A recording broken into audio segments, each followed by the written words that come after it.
Good evening and welcome to Channel 8 Sports and East Brunswick High School football. Hi, I'm John Meggiolaro, joined once again by Jim Allinder and Phil Hill for tonight's East Brunswick Cedar Ridge game. And gentlemen, East Brunswick comes off a big win against Stevens, a game that we covered here on Channel 8. But let's first talk about tonight's opponent, and that is Cedar Ridge. Jim, you covered them. Yeah, okay, coached by Doug O'Connell. First year with Cedar Ridge, and the way Doug explains last week's win against Edison 20-8, it's just gravy for him because the Cedar Ridge program, as everybody knows, has had a lot of problems in the past years. As a matter of fact, before beating Perth Amboy, they beat Perth Amboy this year, Cedar Ridge had not won a game since 1983. So it's a program, in O'Connell's words, that is rebuilding.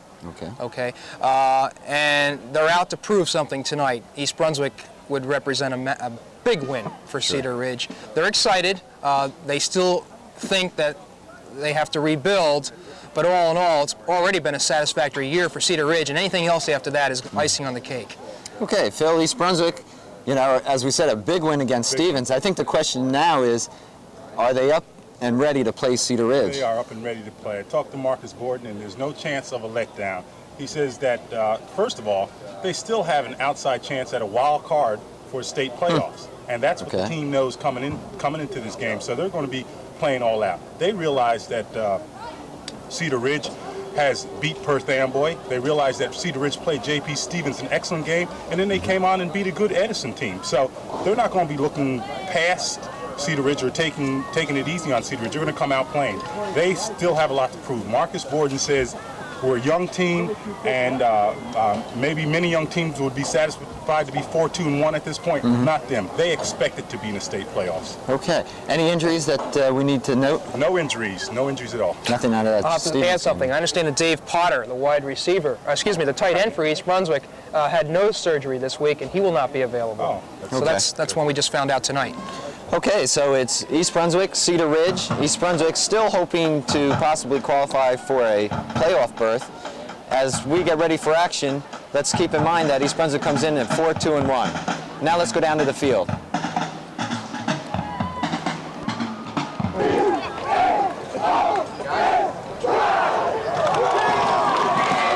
Well, we're about ready for tonight's action between East Brunswick and Cedar Ridge. The teams are on the field. We're waiting for the coin toss. Jimmy, you got me going on that one here. I made as many mistakes as you have, John, so we won't criticize. The problem is we can't blame it on the cold weather. Few raindrops in the air, though. Yeah, it is wet out there, and the field is obviously wet, and that may be something we need to keep our eye on. But right now, the concern is that East Brunswick comes in 4-2-1. Some minor hopes, if you will, of a possible playoff berth. So we'll see. That remains to be seen, and quite honestly, that's out of East Brunswick's control. But Cedar Ridge is a team that, I guess, Jimmy, you said in the beginning, is kind of in a state of transition. They beat Edison last week, which was a surprise to many people in the county. Hopefully a transition to the better for Cedar Ridge's part. Offensively, O'Connell's top running back is just a sophomore. His name is Shannon Starks. Now, he ran for 120 yards last week against Edison, but O'Connell suspects that East Brunswick is going to be keying on Starks tonight. And so some of the ball-carrying load probably is going to fall on fullback Chris Bright's shoulders.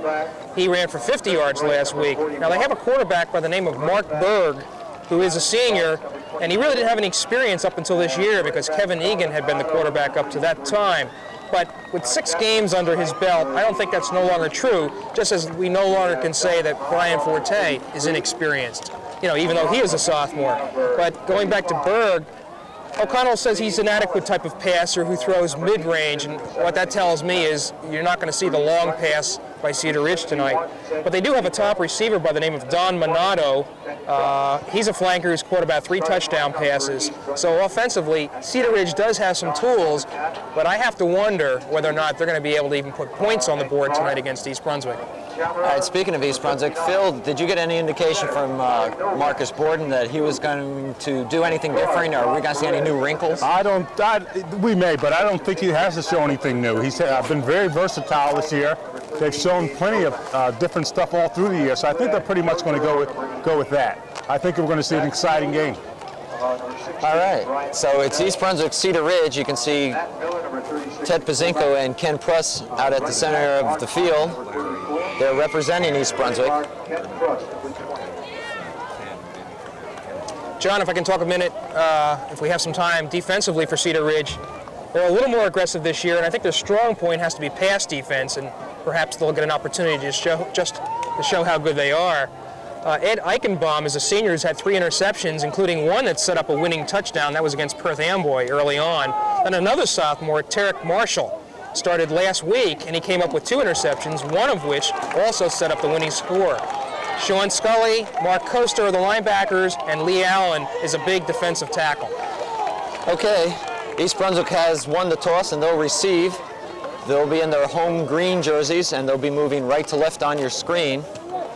And so they'll touch the ball first. East Brunswick won the toss, will receive at the south end of the field. Beautiful evening here, despite the threat of rain. And we're quite fortunate to be in November and having good weather like this. Right. John, we're quite fortunate to be at East Brunswick after last week's experience in Stevens. What's that saying? It's always good to be home, and that's true. We're glad to be back in our normal and usual and comfortable position here, where we can see things. Well, Don, we're going to see right off the bat if East Brunswick's going to go to something that's helped them all year, and that is reverse on the kickoff. They've done it on punt returns, and they've done it on kickoff returns. Right now, they have to have most teams baffled. They'll fake it, they'll do it, and sometimes they'll go straight up the middle. So we don't know what to expect, and neither does the other team. All right, the Bears have put Brunig, Pruss, and Harmon left to right on your screen, back deep for the Bears. So they'll await the kickoff.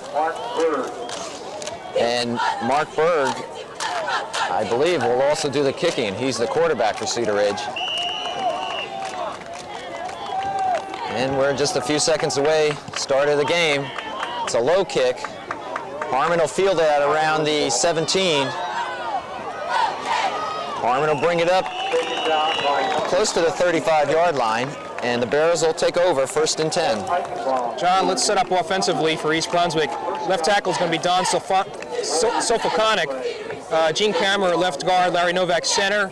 The other guard is Rob Perez, Ted Pazinko at right tackle. The ends are Dave Novak and Joe Giroux. Forte at quarterback, Matt Miller, Mark Harmon, and Ken Press are in the backfield. Okay, Forte brings them out. This is DeVito with the ball. DeVito will pick up about 3 yards, bring up a 2nd down. Well, John, you asked about something new. That's something new. That's the first time this year that we've seen Joey DeVito start off in the backfield and actually carry the ball for the first time. He usually starts out on defense. Let's call it 2nd and 7. Ball resting on the East Brunswick 37.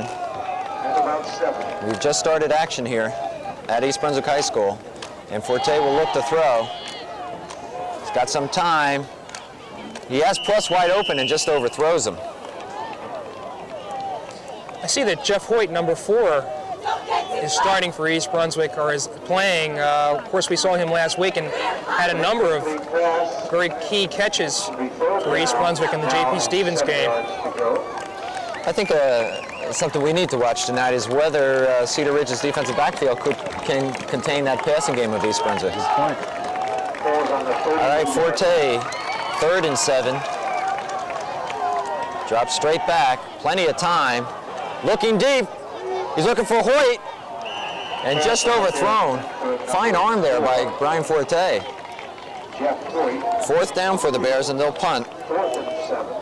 You know, we were talking before the game, we kind of thought, or at least I did anyway, that East Brunswick really doesn't have a lot of pressure on it because of the fact that they have to let other teams determine when they'll make the playoffs. So I think they're going to wing it tonight. I think we're going to see a lot of what Brian just did.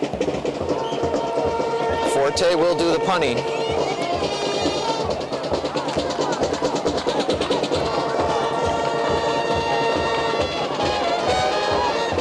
Gets off a nice kick.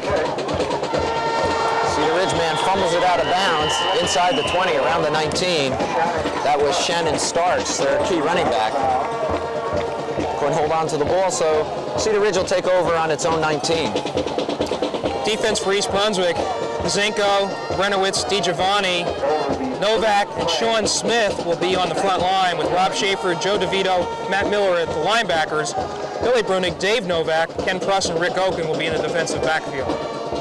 Well, it'll be interesting to see. Cedar Ridge has been on a high lately, and see if it can carry over into this game early on. All right, Mark Berg is the quarterback. He's got Starks and Bright in the backfield. This is Starks, no, I'm sorry, Bright with the ball. And he'll pick up maybe a yard.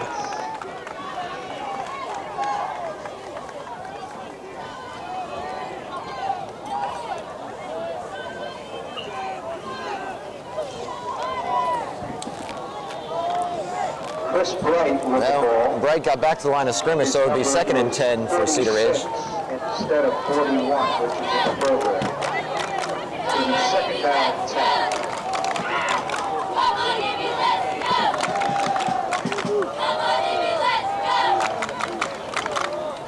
Berg, a pitch to Stark. Stark's not going to go anywhere. Starks with the ball. Stopped by number 72, Larry Novak for the Bears. Two key plays by the East Brunswick line to start things off. You know, I want to say more about that Stevens game. We were saying so many good things about the East Brunswick backs and wide receivers last week. We didn't really give a lot of credit to the line. I thought I think they came back very nicely following that Perth Amboy experience and did the job they needed to against J.P. Stevens. Well, Jimmy, anybody that knows anything about football knows it's what's up front that counts, and line's very important. 3rd and 15 for the Cougars. Let's see if they have any passing attack. Ball on their own 15. Berg is being pressured. He gets the pass complete to Bright. Number 33. Minato, rather. Donovan Minato caught that. But he'll be short of the 1st down, and it'll bring up a 4th down. 4th down with about 3 yards to go. It's a pretty looking pass. Unfortunately, it didn't go for the 1st down yardage. So Cedar Ridge will punt from its own 27, and East Brunswick will get the ball back.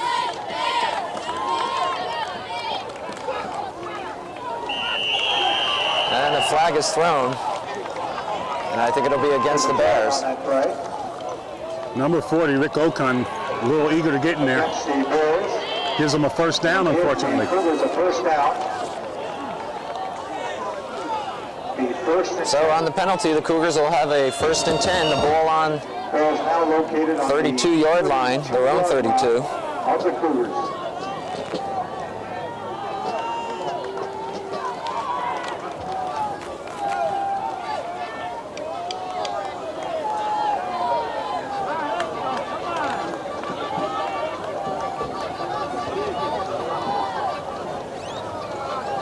Berg, long count. This is Starks.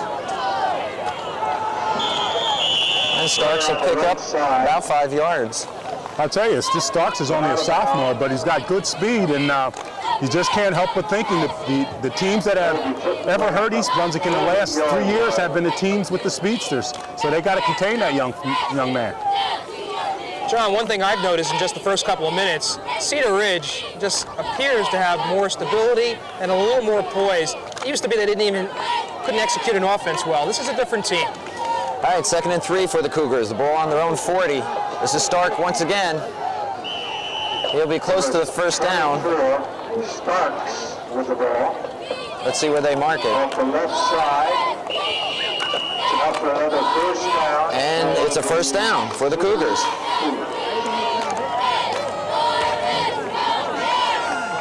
It appears Cedar Ridge has come to play, and I think East Brunswick really is going to have to assert themselves at this point in time. I know it's early in the game, but you don't want this young Cedar Ridge team to get too excited. If they do, they're going to believe in themselves and take it away.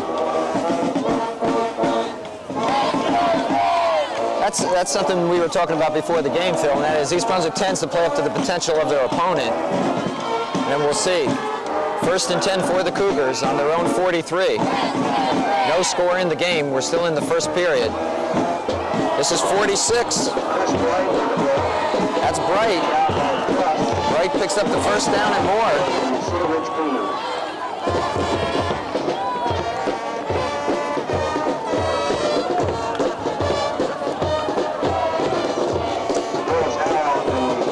Cedar Ridge's part. Caught East Brunswick looking this way and just did a reverse.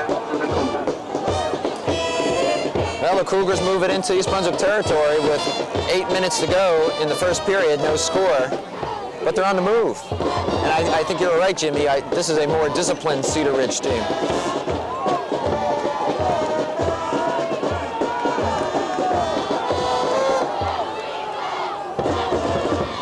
Starks slips. He'll get back to the line of scrimmage. One thing O'Connell mentioned tonight, he would prefer to keep the ball on the ground, and thus far they've only had to throw it one time. They've had success so far, so East Brunswick definitely needs to shut down the running game, force Cedar Ridge to the air.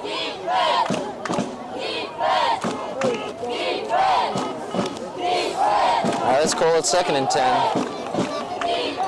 Ball on the East Brunswick 41.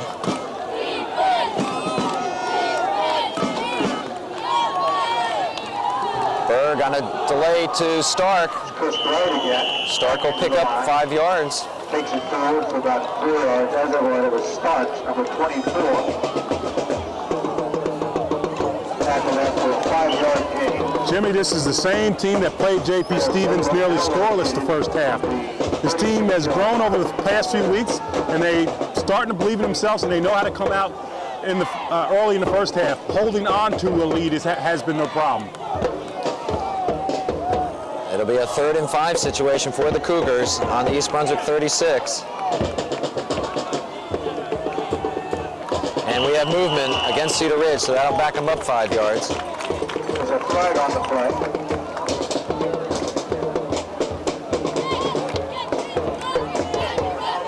Against the Cougars, 5-yard penalty. We have a medium-sized crowd tonight. I'm not surprised. The weather isn't all the best. Actually, it's pretty good football weather. I'm surprised because Cedar Ridge is a neighboring school. You would think they would have, they would come out large, and you think you would have more East Brunswick people at this point in time. 3rd and 10. Berg looking to throw. Being pressured by Novak again. Gets away. Berg will pick up a few yards. Not enough for the first down, though. Pressure there by Novak and Rob Schaefer.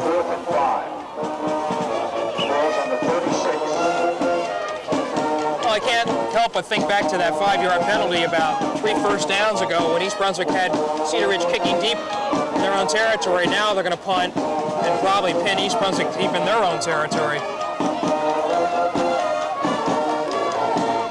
Cedar Ridge in punt formation. East Brunswick drops back. Ken Pruss, a poor snap. And they're looking for the corner. Ooh, almost knocked down there on about the 1-yard line, but it does go in the end zone, and East Brunswick will take over 1st and 10 on their own 20. That was a very nice try by Sean Scully, 28. He's one of the linebackers we were told about. He's supposed to be very tough, not a big kid. He's about 5'10" and 170 pounds, but really hits very hard. So the Bears will have their 2nd possession of the game. We're down to 5:19 in the first period, no score. East Brunswick and Cedar Ridge.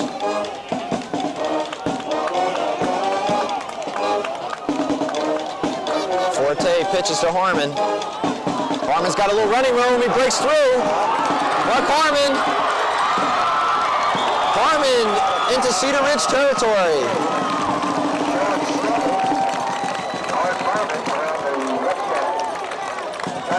Big first down. Well, just a fine, exciting run by Mark Harmon. He's been doing it most of the year. He is a sophomore, and he's a very young player. He's going to learn to use his hands, John, and he's going to get better as time goes on. Phil, he was just about a step away from breaking it. Well, if you learn to use your hands, you can keep your balance, push the defenders off you. All right, the ball's on a Cedar Ridge 44. This is Brunig. Brunig finds a big hole close to the first down. He'll be short by about a yard.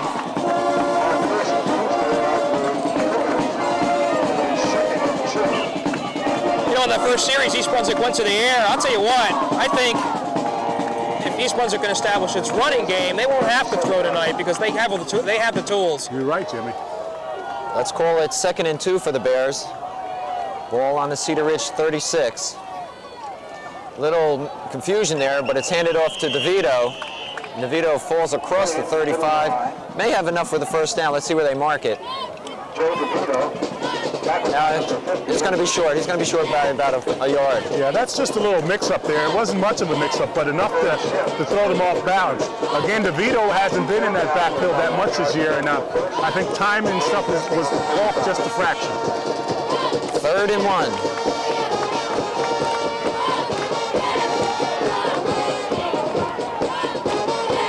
Forte, Brunig on the pitch, left side. He's got the first down.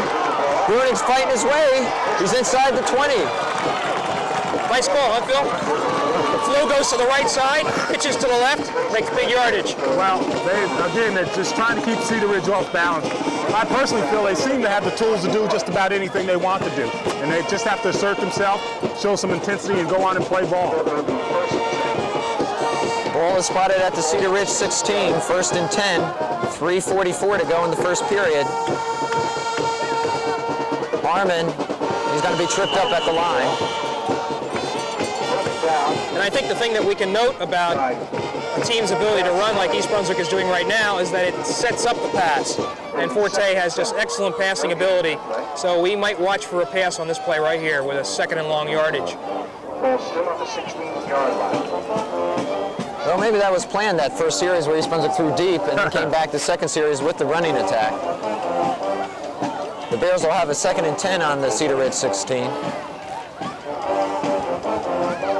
Forte rolls right. Looking in the end zone, he's got his man. That's Ken Pruss.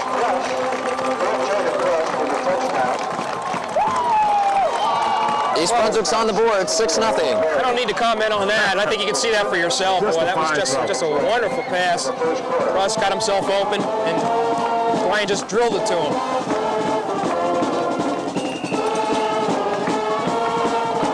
Josh Miller looking to add the 7th point.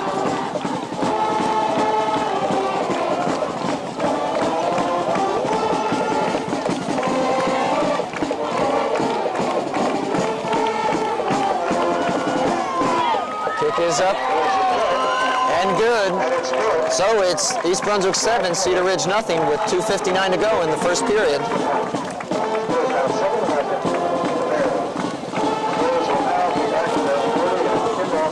Well, we were talking about the playoff picture.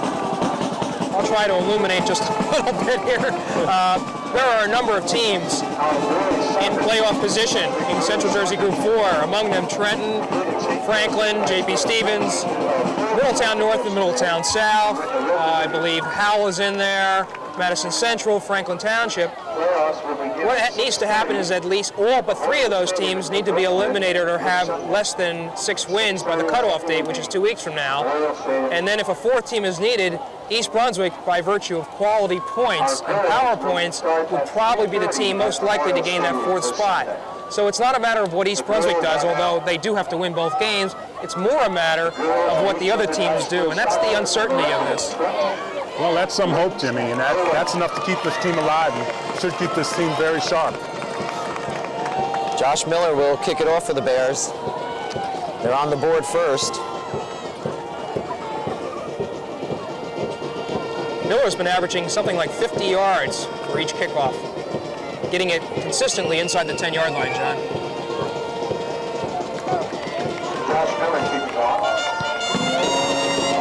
And this is going to drive Cedar Ridge to the 1-yard line. This is Minato. Minato crosses the 15 and gets to about the 17. Nothing like forcing the other team to start from inside its 20-yard line. Well, East Brunswick specialty teams have really, and it's particularly in the last few weeks, have played major roles in the victories they've had, and they've just done a good, all-around good job.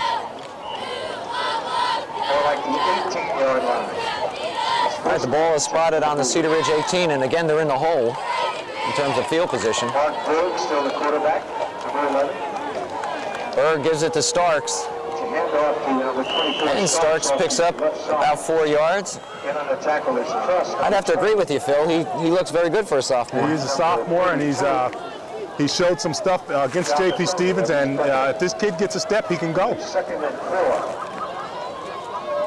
Ball's resting on the 25-yard line. I want to say a little bit more about those East Brunswick special teams in a moment, Phil.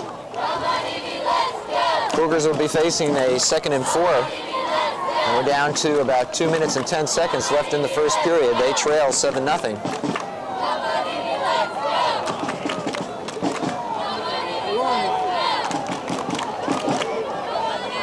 Berg hands off to 25. That's Nielsen.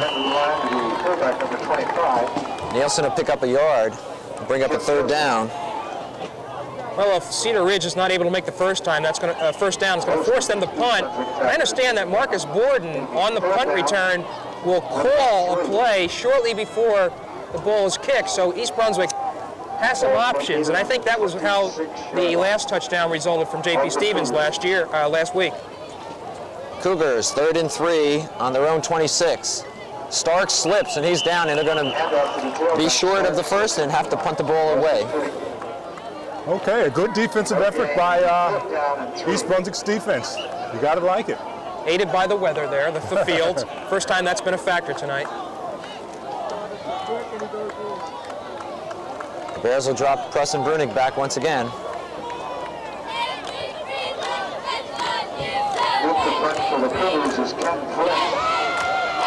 Flynn will do the punting for Cedar Ridge. Being rushed, and he just gets the kick off.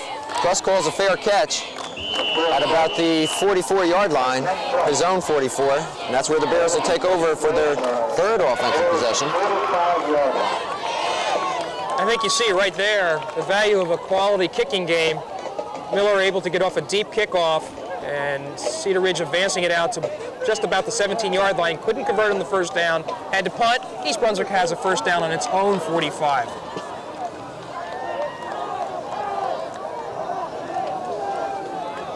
Forte making some adjustments out on the field. Fakes the pitch to Harmon, hands off to Brunig right up the middle. Oh, nice counter play there. Picking up about 5 yards. Brunig gets up to midfield. Let's call it 2nd and 5. I was watching that last play. The middle linebacker for Cedar Ridge, after the handoff, sort of flung Forte. They might be trying to do a little roughhouse tactics on him tonight. Our spotter, Pete Canamessa, informs me that was DeVito on the carry and not Brunig. Forte with a quarterback keeper, and he plows his way for the first down. This is one tough kid, Brian Forte. We've seen all the skills and whatnot. The thing that has really surprised me this year is that for a sophomore, the kid is very tough. And I found out this week why he's tough, and I'll tell you a little bit later. He takes Geritol, Phil? And that's the end of the first quarter here at J. Doyle Field with the Bears in front, 7-0. But they're on the move. They have the ball on the Cedar Ridge 44 with a 1st and 10. Brian Forte, I told you I found out why he's tough. He's tough because he's, first of all, he's named after an uncle of his. An uncle by the name of Brian Craig, who was a tri-captain along with myself on South River High School team in 1964. And Brian Craig was not only tough, but smart. And Brian Forte is just like him, so it's no surprise. Did you say a tri-captain with, Well, with you, Phil? You play football, Phil? I played football and checkers and a few other things. Okay. You see Marcus Borden down on the field with the team. Gentlemen, do you agree that East Brunswick seems a little loose tonight? Well, they are loose. They're going to get looser because I think they're feeling confident. I thought they came out a little bit early, too loose, throwing like they did, but now they've settled down and they're doing a little bit of everything. Forte, this is DeVito. And that was a quick whistle. DeVito's up to the 40-yard line. Let's see where they spot it. Just short of the 40. Let's call it the 41 of Cedar Ridge. 2nd and 7.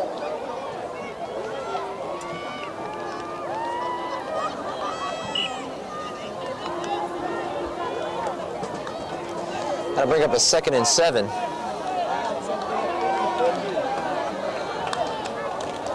Here's Brunig. Big hole. Brunig inside the 30, first down.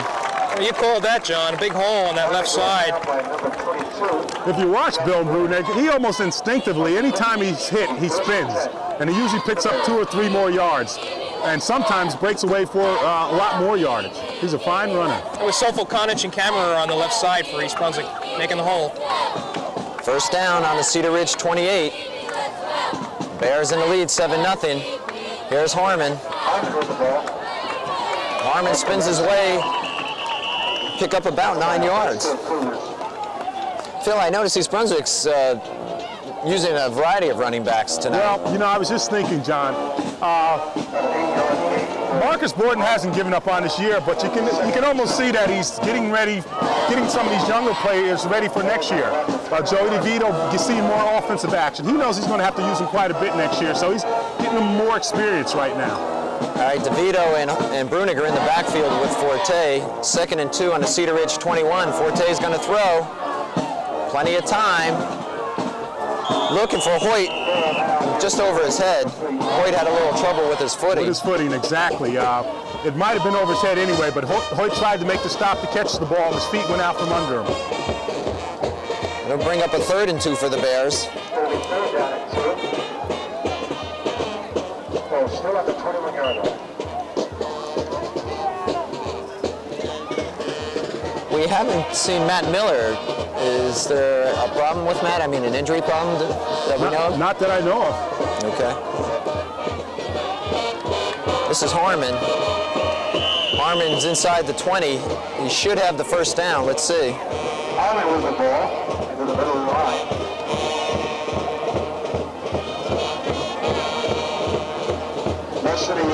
And we're going to have a timeout for the measurement. It's going to be a measurement.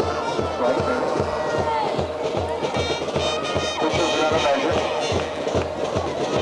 John, you're going to have to excuse me. I've had a cough all week. I've been trying to hold this cough in, but I'm going to have to cough right now.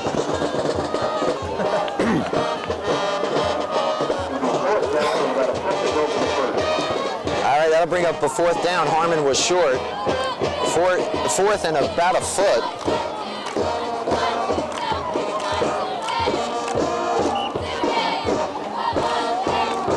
The ball's at the Cedar Ridge 19.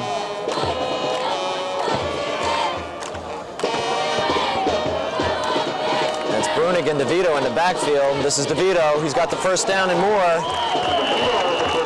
Inside the 25.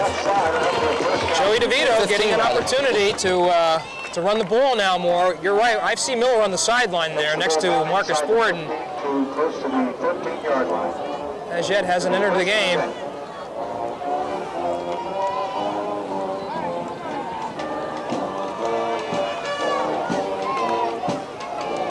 First and 10. This is DeVito. DeVito fights his way down. He's in for the score. Joey DeVito from 14 yards out. A great run. A great run. Well, we knew he had a lot of toughness in him, but just drags tacklers with him. Well, What's that, John? About a 10-play drive right there? 9 plays, Jim. 9 plays. Starting from East Brunswick's own 45-yard line. Rather workmanlike drive. All right, that puts East Brunswick up 13-0, and Josh Miller trying to make it 14.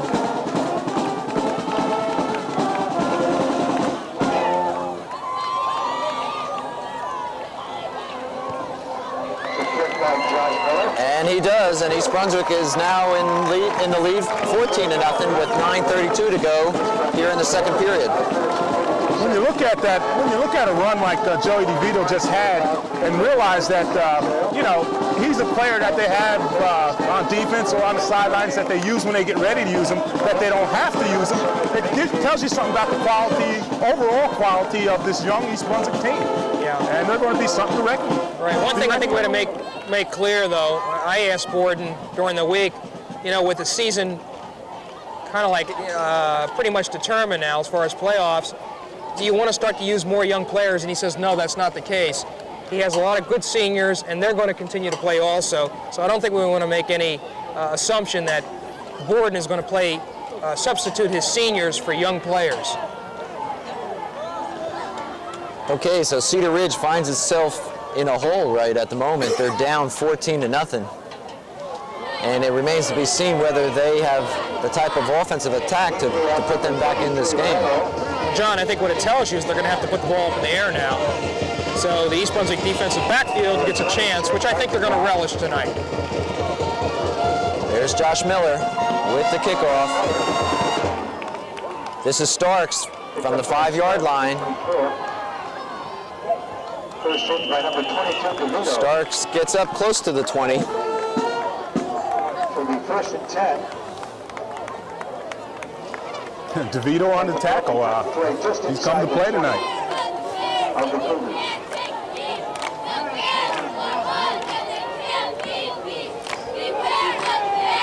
Ball is marked on the Cedar Ridge 20. Cougars have it there, 1st and 10. You're right, Jimmy. I think Cedar Ridge is going to have to do something different to get themselves in this game. If they don't move on this drive, they're going to be in serious trouble. Berg calling signals. He's going to put it up in the air. He's looking deep. There's no one there except Oken. Rick Oken makes the nice over-the-shoulder interception. He has some blockers. And he's in Cedar Ridge territory. There's a flag. There goes a flag, John. Thrown after the play. Official is pointing. Okay, he called a clip.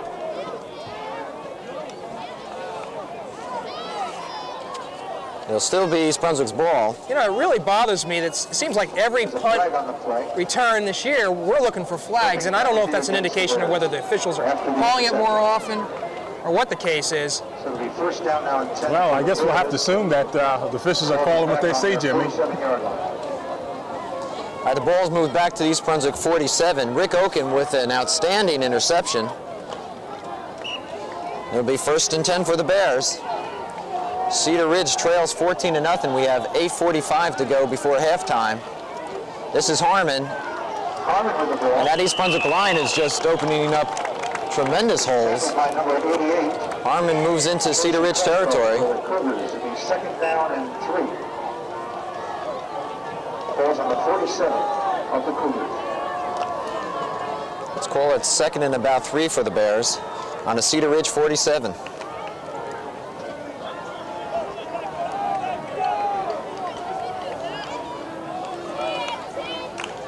This is DeVito again with the ball, and he should have the 1st down. DeVito into the center of the line. Tackled by number 78, Rich Laverty. And they'll take an official measurement here. So we'll have a timeout as the officials look to see if Joey DeVito made the 1st down.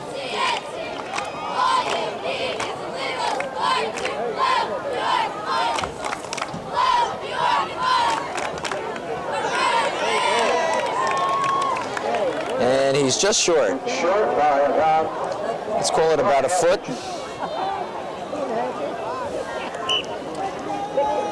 So it'll bring up 3rd and less than 1. Don't be surprised if they pass on this down. Forte to DeVito. DeVito's hitting the backfield.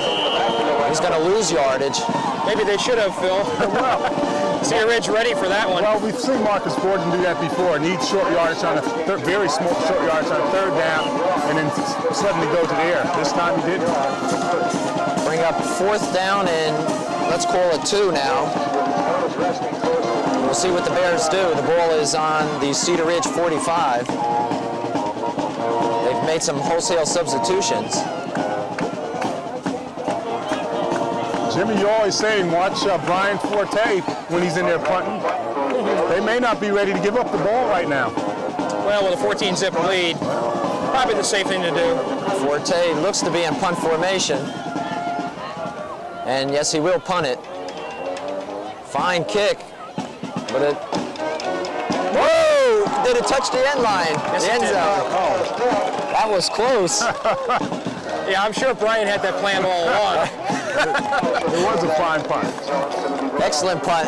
Cedar Ridge will have it on their own 20. And again, they start off with poor field position. And in my mind, that's been the key tonight. pinning Cedar Ridge back in its own territory. Both of East Brunswick's touchdown drives have come off of semi-long drives, starting from their end of the field and working it down. All right, it was at this spot on the field last time Cedar Ridge had the ball that they threw an interception. We'll see if they put it in the air. 1st and 10 on their own 20. They trail 14-0 with 6:54 to go before halftime. Starks with the ball, and I think he's going to lose a yard. Starks with the ball. Seemed to be some confusion there. And on the tackle, Benowitz and Dave Novak. And on that tackle. There's Larry Novak on that tackle, and Larry's, I've been watching him. He's been playing good ball today. He's been in on a lot of tackles. Yeah, I also see Miller in on defense, so it's not a matter of him being hurt. All right, the ball spotted on the 19. The Cougars with a 2nd and 11.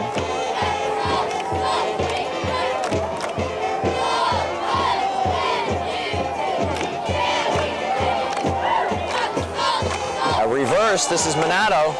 Minato with the ball. And Minato will pick up about 7 yards.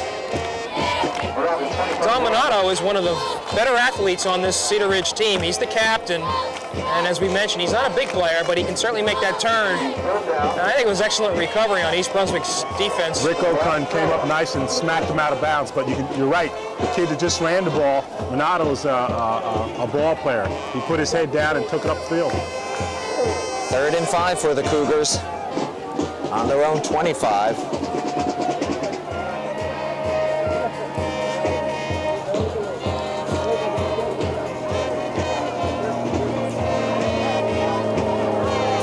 Is the quarterback. He has Bright and Starks in the backfield with him. That's Minato in motion. And this is Bright. And Bright gets back to the line of scrimmage. Bring up a 4th down in a short punting situation for the Cougars. I'll tell you, that's a really safe and surprising call there. I just don't understand it, Jimmy. I mean, Cedar Ridge has nothing to lose at this stage of the year. You know, they should be pulling out all the stops, and that looked really safe to me. All right, Flynn will be in the punt, and Pruss and Brunig go back deep for the Bears. Flynn gets it off. Brunig with a fair catch. At about his own 44. Well, our congratulations to East Brunswick's girls soccer team, still #1 in the state, having just won their quarterfinal game in the GMC playoffs, and will move on to further action, and they will also have state playoff action coming up this week too. Brian Forte brings out the Bear offense. This is Joey DeVito seeing a lot of action tonight. And DeVito picks up a yard. Jimmy, talk about the girls soccer team. We've been rather casual about it. The simple fact of the matter is they're the very #1 team in the state. I mean, Luke Hose has done a tremendous job. I mean, if you look in USA Today and you're in California, you're going to find out that East Brunswick is the #1 team in the state, and that's saying a whole lot. That's right. Let's call it 2nd and 9 for the Bears. Ball on their own 46. Forte looking to throw it. Looking for Pruss. Pruss makes a nice reception for the 1st down. There was Pruss and DeVito in the same area. And Kenny pulls it down. 1st down, East Brunswick. I tell you, we've gotten so used to seeing Kenny Pruss do that. I talk about him a lot, but I talk about what I see. He's just a complete ball player. Turned around the game last week with that 70-yard punt return. He plays great defensively, plays great offensively, and does it all. We have an official's timeout. Are they going to? Oh, okay. Equipment problem on the field. I'm sure Marcus Borden's going to save that film for the college scouts when they come around looking for Kenny Pruss. He really did show his good hands and ability to hang on to the ball even when hit hard. Being racked, right. Phil, if we have a moment, well, okay, I want to ask you some questions about what you look for in a receiver as a college scout. 1st and 10 for the Bears on the Cedar Ridge 43. They lead 14-0 with 4:25 to go in the 2nd period. DeVito, he'll pick up about 2 yards. DeVito showing us some tough running here. You Kenny Plus is a fine receiver. We already know he's a good defensive back, but what do you think are the strongest attributes a wide receiver has to have? Well, they're going to look at his hands. They're going to see if he can catch the different types of passes, Jimmy, and I'll talk a little bit about that later. 2nd and 8 now.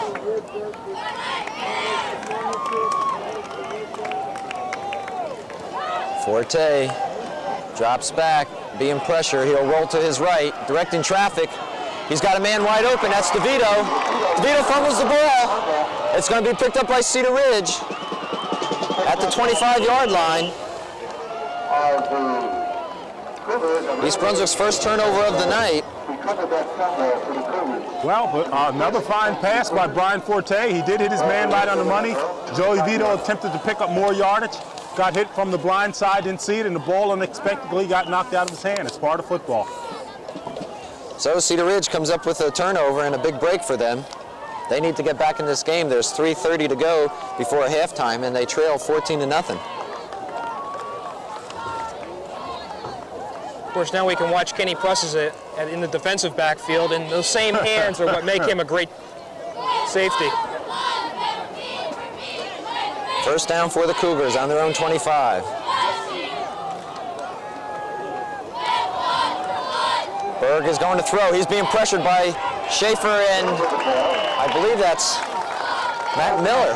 It is Matt Miller and Bob Schaefer putting pressure on Berg. Well, I'll tell you, I mentioned earlier in the year that the defensive backfield wouldn't be as good because the linebackers weren't as great as last year, and I don't apologize for that, but these linebackers this year have come on.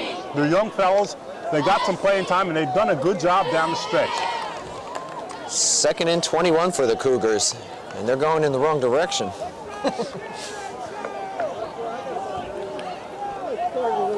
The ball is on their own 16. We're down to 2:25 in the second period. Berg still has it. He's going to look to throw. He tries to set up a screen. He does get it off to Nelson. Nelson drops the ball, and it's picked up by East Brunswick, I believe. Yes, it is. And the Bears will have it at about the 6-yard line. Just great overall pursuit by the East Brunswick team on every phase of it, and they recovered the ball. That's Larry Novak on the recovery. So the ball spotted on the 10-yard line. So East Brunswick will have it 1st and goal as the two teams exchange fumbles. 1st and 10 for the Bears by the 10-yard line. All right, Forte brings him out. This is Harmon. Harmon's going right up the middle for a touchdown. Mark Harmon, 10 yards for the score. By Larry Novak, setting up the touchdown for the Bears. Mark Harmon, something that he's been doing ever since he's been playing football. Anybody that's watched him is used to seeing him pretty much do the same thing. He's going to be a great one day. It's now East Brunswick 20, Cedar Ridge nothing. 1:53 to go before half, and Josh Miller will look to put on the extra point.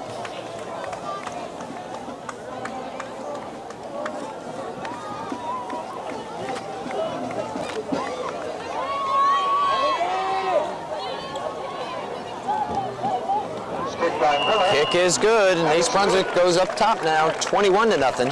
Plus had a little bit of trouble on that placement right there, but adjusted well, so Miller made the extra point. Well, and that's the point there. With the snap wasn't quite as good as it should be. Plus, again, using good hands to set that ball down so Miller can get it off. You asked me what they look for, Jimmy. Yeah. College scouts, what they want to know, if he can catch the ball from different angles. Can he catch it over his shoulder? We know he can already catch it on a line drive. Does he know when to put his thumbs up? Does he know when to put his thumbs down? Does he run disciplined patterns and whatnot? What's his speed like? Kenny Plus has all those factors going for him, and I firmly believe he can play Division I ball. As a receiver? As a receiver and whatnot, but he's very aggressive as a defensive back, so they're going to have to make a decision. Okay, I have Mark Harmon, 6 carries for 67 yards so far, and Forte is 3 for 6 in the passing, including 1 touchdown. All right, Josh Miller is getting a workout and kicking off. And we have a flag. I think we're going to have an offsides against East Brunswick, and that's what it is. Offsides. So they'll line it up and move the ball back 5 yards. A 5-yard penalty, and now kick from the 35. Go ahead, I'm sorry, Phil. Looking at Josh Miller kick that ball off, something I realized that East Brunswick Soccer Association is responsible for the best kickers in the county. Whipka came through it for Bishop R, and Josh Miller is a product of the soccer leagues. That's where he developed himself, not Pop Warner football. So East Brunswick Soccer is responsible for the best kickers in the county. All right, the Bears will move back 5 yards. They'll now kick from their own 35. A minute 53 to go before halftime. East Brunswick on top, 21-0 over Cedar Ridge. Josh Miller will again kick for the Bears.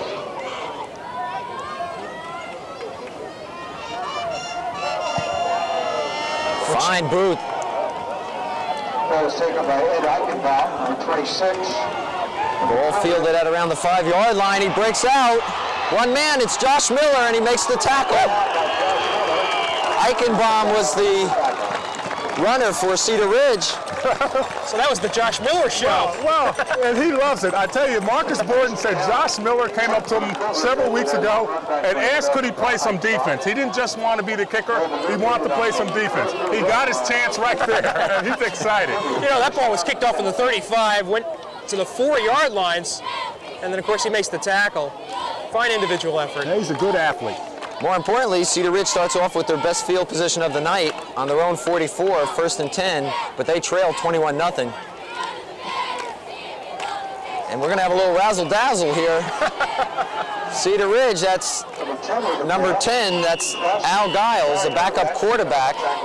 Al was going to throw it back to Berg, I believe. Well, apparently they were well scouted.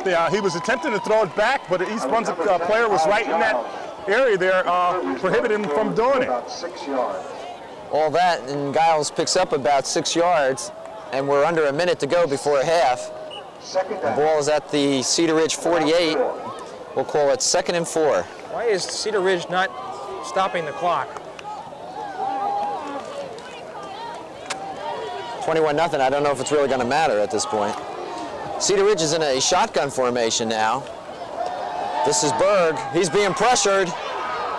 DeVito's after him. DeVito's got him. Over the ball, runs out by the Dropped back at the 45-yard line. He'll lose about 3 yards. Assisted that tackle by number 32. John DeVito looks a little shaken up from that play. Maybe he's just a little fatigued.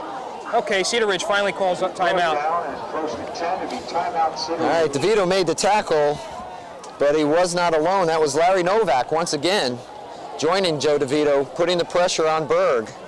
And Novak has been walking through like it was an open door. He's been playing an excellent game today, Josh. It'll be open for everybody to join it. And as we noted before, Matt Miller is playing defense tonight, so the fact that Joe DeVito is on the offensive backfield, I think Borden would like to give number 22 a little more playing time, a little more experience at running the ball, because he knows that he's going to call on him in the future. That's right. All right, the ball is spotted at the Cedar Ridge 44-yard line. It'll be 3rd and 10 once the timeout has expired. Cedar Ridge trails East Brunswick 21-0. They have 18 seconds to work with before halftime.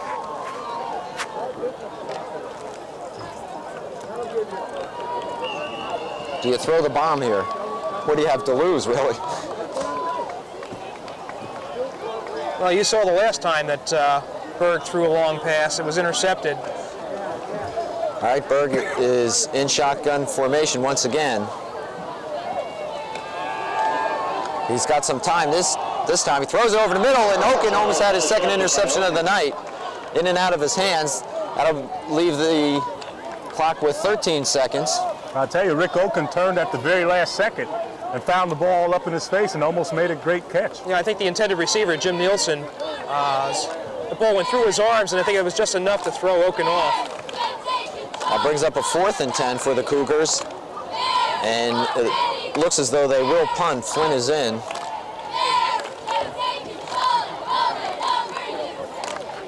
And East Brunswick drops back Press and Brunig.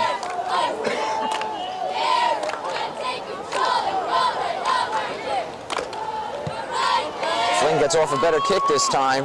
Brunig fields it, fumbles the ball. Cedar Ridge has it with 4 seconds on the 21-yard line. Well, that works well for Cedar Ridge, but I'll tell you what, the fact that they decided to punt the ball tells me that they have a lot of respect for Brian Forte and his passing ability, because if they had not converted, East Brunswick would have got the ball at about midfield with probably one play left. Now Cedar Ridge gets the ball. Well, they probably had more respect for Josh Miller and his leg. That's another thing. All right, Cedar Ridge has called their second timeout. The ball is resting on the East Brunswick 22, and this is the best field position Cedar Ridge has. In fact, it's the first time they've been in East Brunswick territory. I think we're going to go for the field goal. Do they have a kicker of any note, Jim? Not at all. Okay. The other thing that's going through my mind, the fact that East Brunswick is starting to really pick up some steam here. We're all noting what a quality team this really is, and be kind of a shame that they probably will not make the state playoffs this year, because I bet you they would do a good job.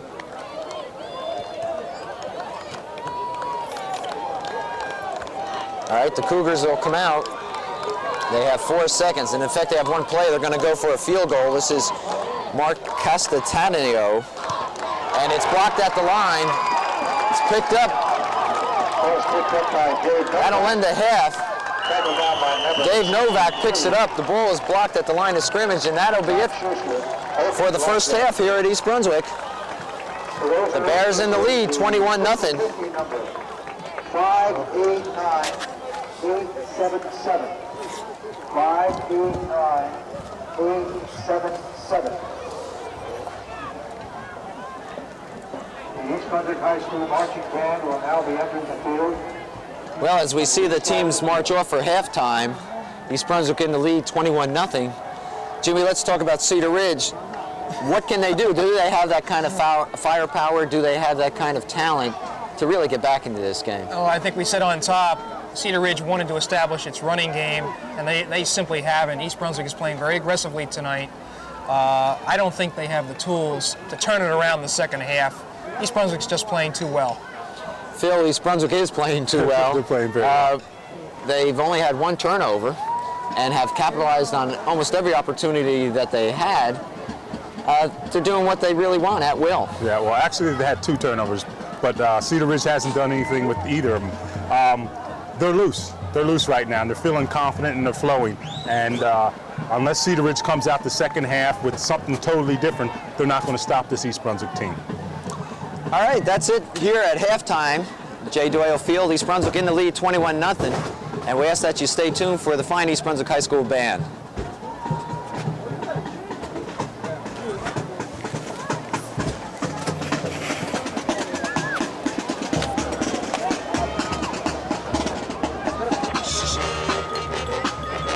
What do I get here? 35 sit? Okay.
Well, welcome back to the East Brunswick Cedar Ridge game.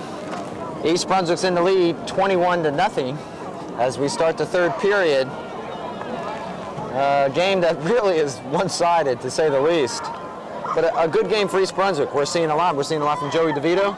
I've been impressed with Larry Novak and Rob Schaefer on defense. Rick Oken came up with a big and rather acrobatic interception there.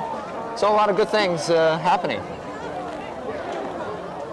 Cedar Ridge, quite honestly, finds itself in a hole, and it remains to be seen whether they could or can pass the ball effectively to try to get themselves out of this hole. Yeah, John, I think the story is in the rushing statistics for East Brunswick. They had 144 yards in the first half, with DeVito having 29 on 9 carries. Harmon had 63 yards on 6 carries, Bruning 45 yards on 4 carries, and Forte had 7 yards on 1 carry. Let me just quickly recap the scoring. East Brunswick opened up Forte to plus 16 yards for a touchdown. Josh Miller added the extra point, making it 7-0. Then Joey DeVito rambled through about 8 Cedar Ridge tacklers, 14 yards for the touchdown. The extra point made it 14-0. And then Mark Harmon kind of juked his way 10 yards for the third score.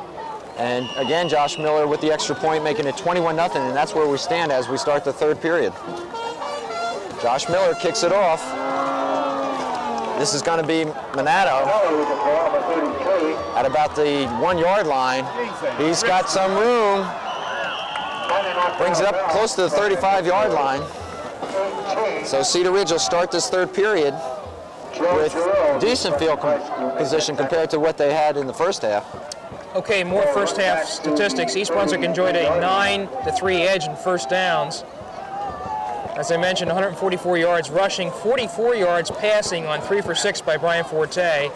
And a nice statistic, Forte had 2 punts for a 47.5 average. All right, the Cougars come out 1st and 10 on their own 32. Berg is at quarterback. He hands off to Starks, I believe. Starks will pick up about 3 yards, bringing up a 2nd and 7. Well, Jimmy, we had said that Cedar Ridge would probably have to come out and try to do something different, and they come out and they run Stark and trying to set up something, I suppose, but they're going to really have to, if they have any passing game at all, they're going to have to try something to get something going. The running game is not working for them at this time. All right, Cedar Ridge, 2nd and 7 on their 35. We've just started the third period here at J. Doyle Field. I'm John Meggiolaro. I'm joined by Phil Hill and Jim Allinder. Ball is knocked down.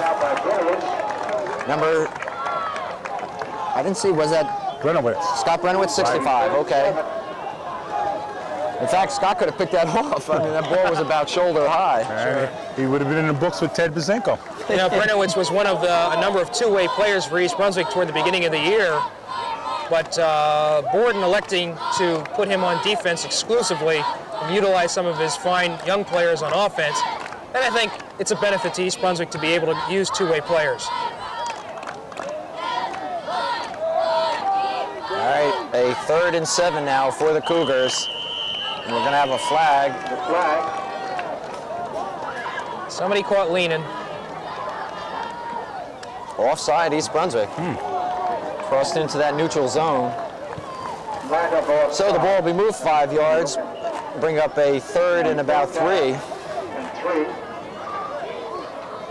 Well, that changes things quite a bit. You just knew that Cedar Ridge was going to have to pass. Now you might look for it to go into Stark's hands to try to pick up that all-important first down.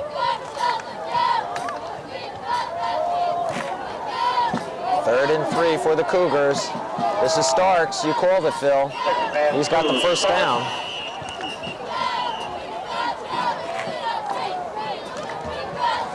So they'll move the chains. It'll be a first down. And on that tackle, number 36. Matt Miller for East Brunswick. On the bottom of the pile. Ball is spotted at the Cedar Ridge 43. On the 44-yard line of the Cougars.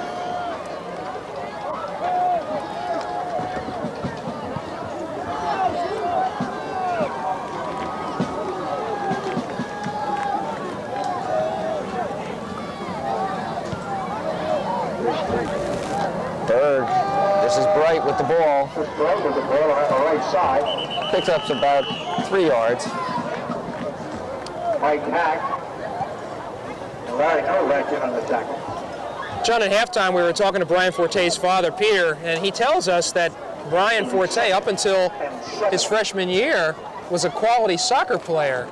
And that says something about his decision to move into football.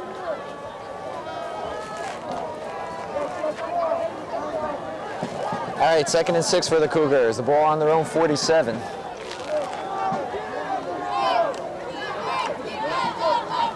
Berg looking for number 89, I'll tell Carl you, Holtz, his tight end. nearly intercepted there.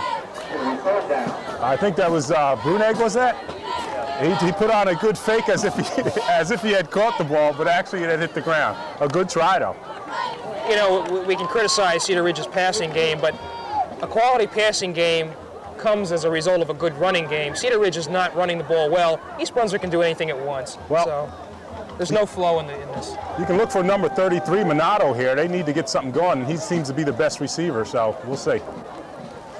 3rd and 6 now for the Cougars after that incomplete pass. Berg on a draw play. Starks trips. Only picks up about 2 yards to bring up a 4th down. Well, one thing that's very clear is that they don't have any confidence in their passing game at all. Kent Flynn. Kent for the Cougars to do the punting. All right, Flynn's in the punt for Cedar Ridge. Pruss and Brunig are back deep. Flynn takes a long time getting that ball. It's blocked. It's partially blocked. Out of the way. Who's our guy going for that? Give me strength. Rick Okun, I tell you, Rick Okun has been doing that all year, coming close to blocking punts, and this time he got a piece of the ball and it paid off. You know, Phil, we talked during halftime about the fact that Flynn takes an awful long time to get that ball off. And during the first half, Okun came very close several times. Right. And now he got there. Block punt gives the ball to East Brunswick on their own 49-yard line.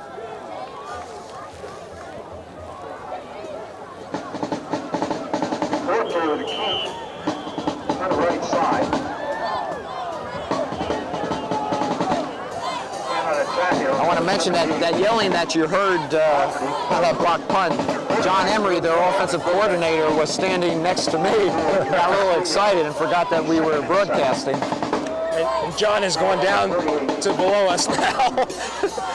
All right, the ball is in Cedar Ridge territory on the Cedar Ridge 48, 2nd and 7. This is Brunig. Brunig's got the 1st down, close to the Cedar Ridge 35-yard line. Gosh, that offensive line is in gear right now. They are just blowing people away. You're right, Jimmy. No matter who's running that ball, they're going to have some space because the line is doing the job. 1st and 10 for the Bears on the 36-yard line of Cedar Ridge. And they've got that first unit in there. Here's an inside handoff to DeVito. DeVito will pick up about 4 yards. Quick counter.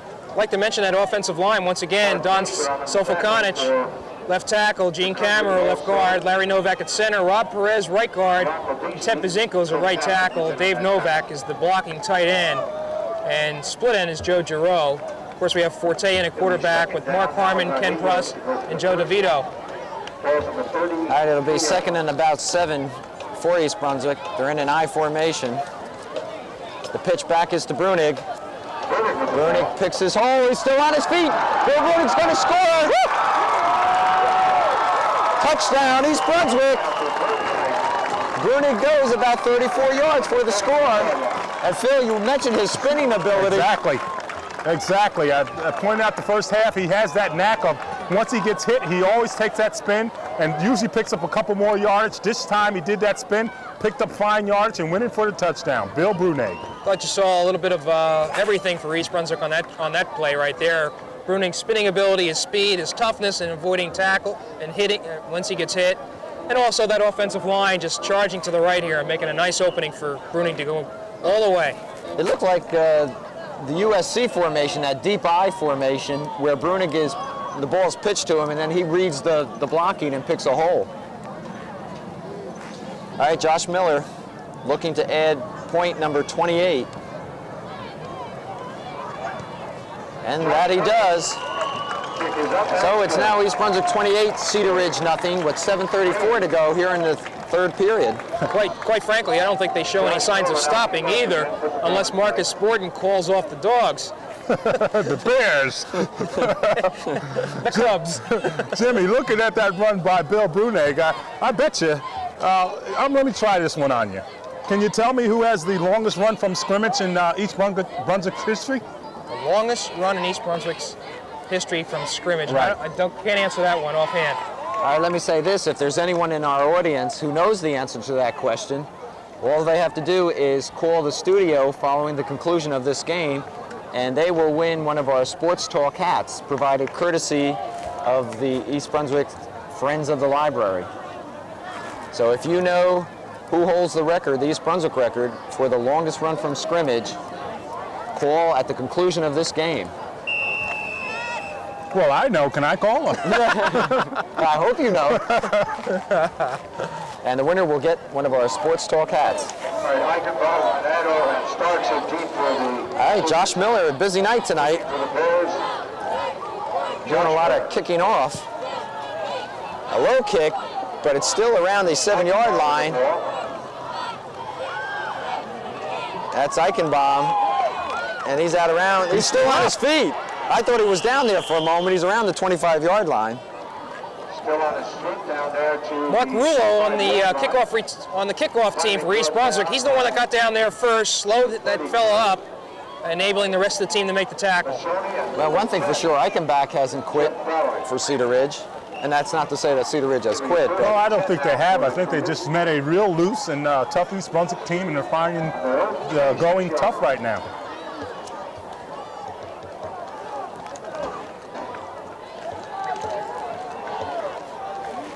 All right, Berg brings them out, 1st and 10 on their own 25, trailing 28-0.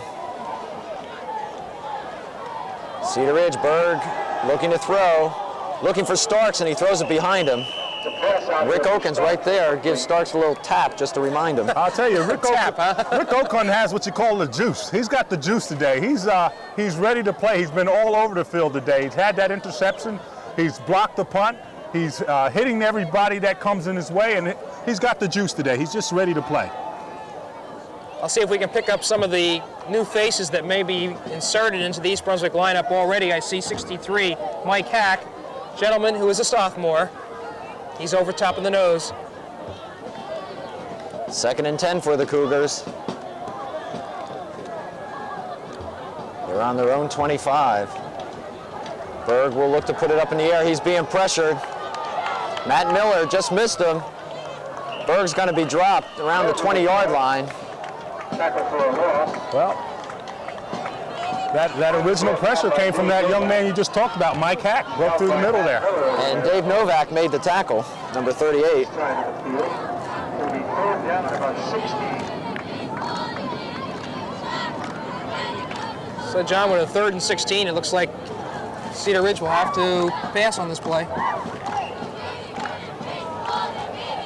They really have no choice, Jim. Down 28-0.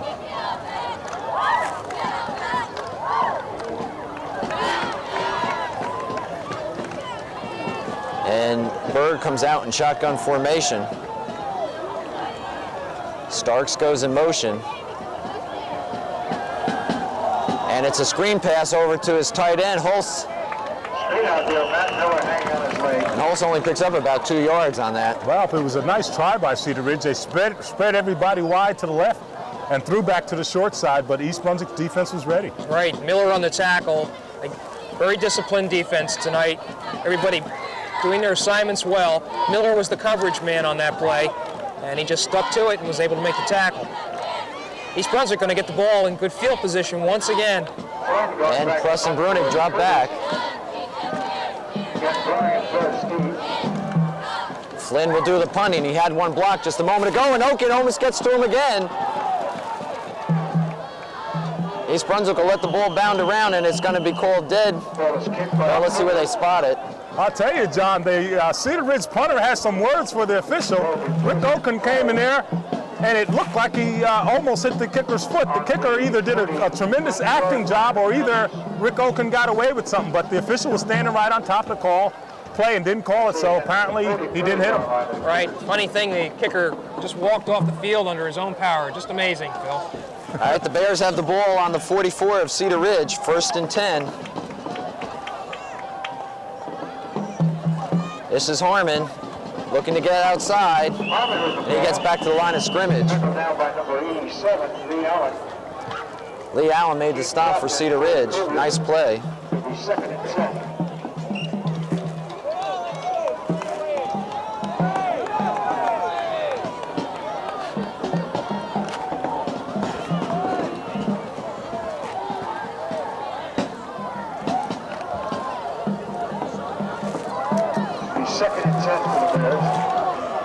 All right, 2nd and 10 now for East Brunswick.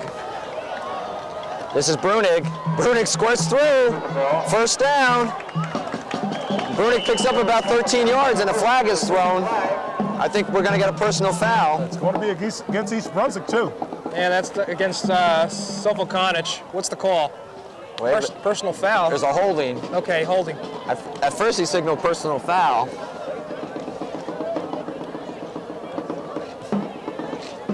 In the midst of the action, he got somewhat confused, apparently. Anyway, it's against East Brunswick. It's a slow-moving quarter, isn't it, John? To say the least, and it's been all East Brunswick. We still have 5 minutes to play. Only seven minutes have elapsed in this quarter. Plenty of time to put more points on the board.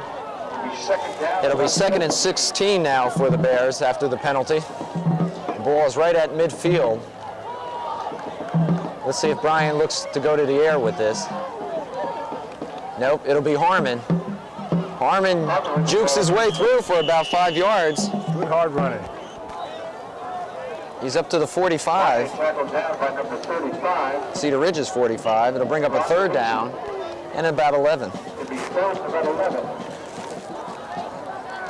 Forte hasn't had to throw much tonight, but 3rd and 11, he should get his opportunity here.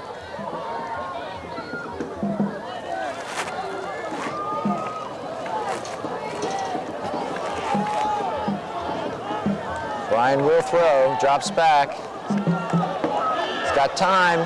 He's directing traffic. He's got DeVito. 1st down, and another flag is thrown. Well, I think he went past the line of scrimmage, John, when he threw that pass. Not only that, Phil, that flag went up like a missile. That was above the lights. Pazinko is pointing the other way. It might have even been a...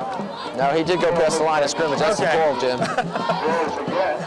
And now we're back into that, do we have a loss of down here? Well, it was a 3rd down play, right? So Yes, they just flipped it over to 4th down.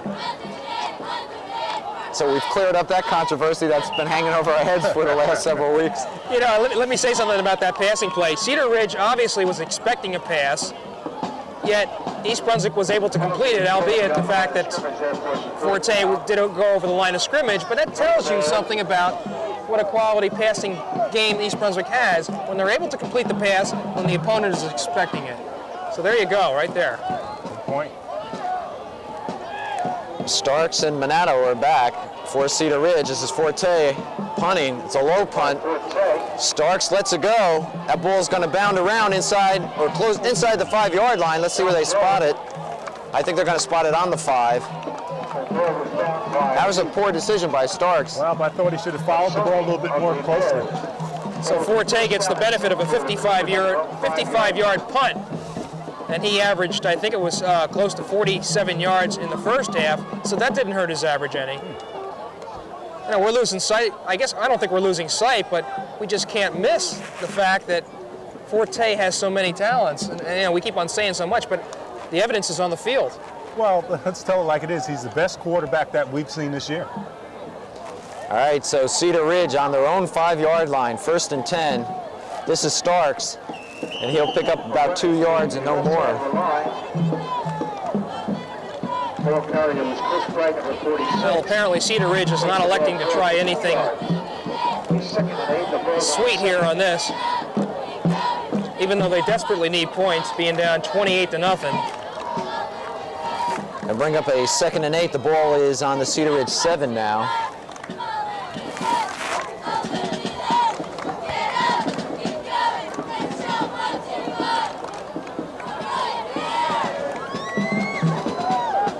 Berg hands off to Bright. And Bright is nailed. In fact, he's going to lose about a yard. I'll have to say the weather's been very cooperative this evening. The rain has stopped. It had been raining before the game, and the wind really isn't any factor tonight. So these are really ideal conditions for football. And yes, we are getting bored here and talking about the weather. Well, I'm not bored, Jimmy. I'm very excited.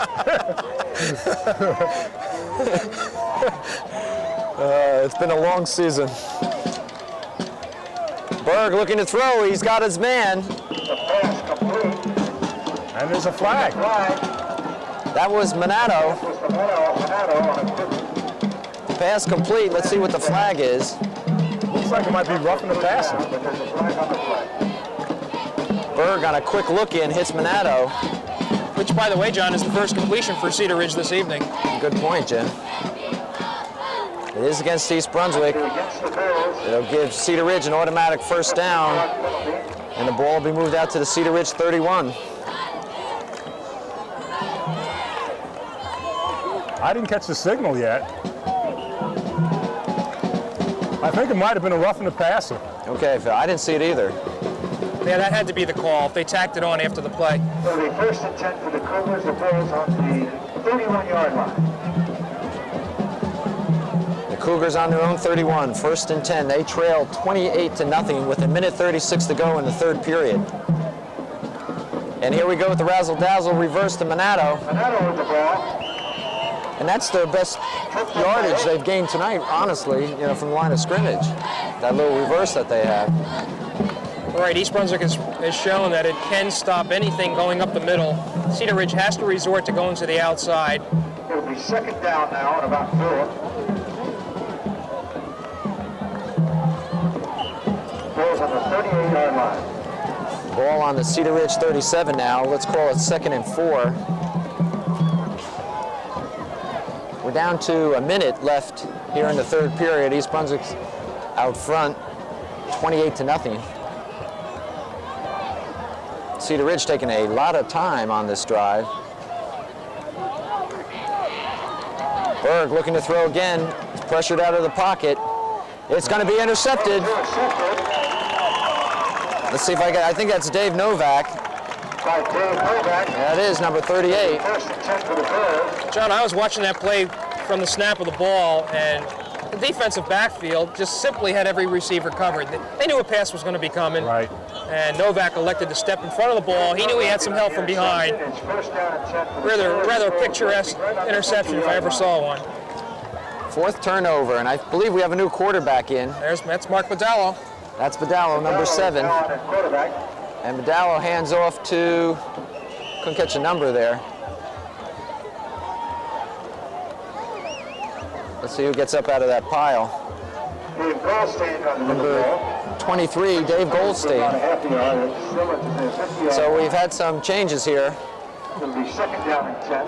And I'll tell you, it's good to see. These kids practice every day just like the starters do. And it's just good to see that they get some actual game playing time. And that's the end of the 3rd period here at J. Doyle Field. The Bears in front, 28-0. Now we're seeing all kinds of changes now for East Brunswick. By the way, I've noted that Edwin Jimenez Is back. has made an entrance into the game. Of course, Edwin has been out for about 4 weeks. He went out like Danny White with a broken wrist, and he's back already. That's encouraging. Danny White, who's he play for? I'm sorry, you gave me an opening. I was going to take it. Try it and take off that hat. I should explain there's a big rivalry here between Jimmy and Phil. Jimmy with the Giants, Phil with the Cowboys, and as you can imagine, Jimmy's smiling this week. This week. Some other new faces for East Brunswick. Brian Donahue, 28, he's a junior, he's come in. And Phil Miller, 68, just a sophomore, 6'3", 245 pounds. All right, we'll do our best to identify the players for you. Badalo's at quarterback. Here's a pitch to Goldstein, I believe. Goldstein with the ball on the right side. Goldstein will pick up about a yard. I caught Tom Thorpe, 69. He's a 5'10", 170-pound junior. Also Dan Zolan, 74, 5'5" and 180. He's a rather compact player. Shannon Holcomb, did we mention him? 6'1", 160-pound tight end, junior. And Ken Mayer, number 1, a junior just winning the game. 3rd and 8 for the Bears. Badalo is going to throw. He's being pressured. He puts it up, looking for Mayer. It's going to be intercepted. There's a flag, John. 26, We may have an interference call. There's a flag on the field. That's what the game official is calling it. He's pushing his arms out. Badalo's first pass, I believe this, well, he played in the Perth Amboy game, a series, when Forte hurt his ankle. Well, now, John, East Brunswick's coming off the field, so. That's unfortunate. The ball was underthrown. Ken Mayer, just in the game, had his man beat and was looking for the ball to come his way. It was a little short and it got picked off. It was holding against East Brunswick. It'll be declined, obviously, and Cedar Ridge will take over.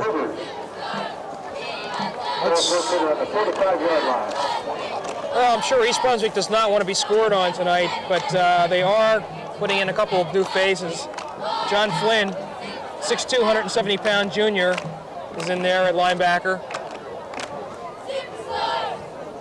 All right, Cedar Ridge, 1st and 10 on their 45. This is Starks. Starks with some fine moves. Pick up about 6 yards. Again, this kid Starks for Cedar Ridge is a sophomore, and you're right, John, he's got some real fine moves, and his time's going to come. You just can see this year his team's having the problems, but next year he's going to develop, his team's going to develop, and you're going to hear from this young man. Sent Ugar, 42, 5'8", 175-pound junior, into the defensive backfield. All right, they gave Starks 5 yards, so this is 2nd and 5. And it's Starks once again. He'll lose yardage this time, though. Left side, number 10 with the ball, Al Giles. Tackle for a loss. And I'll bring the ball to midfield.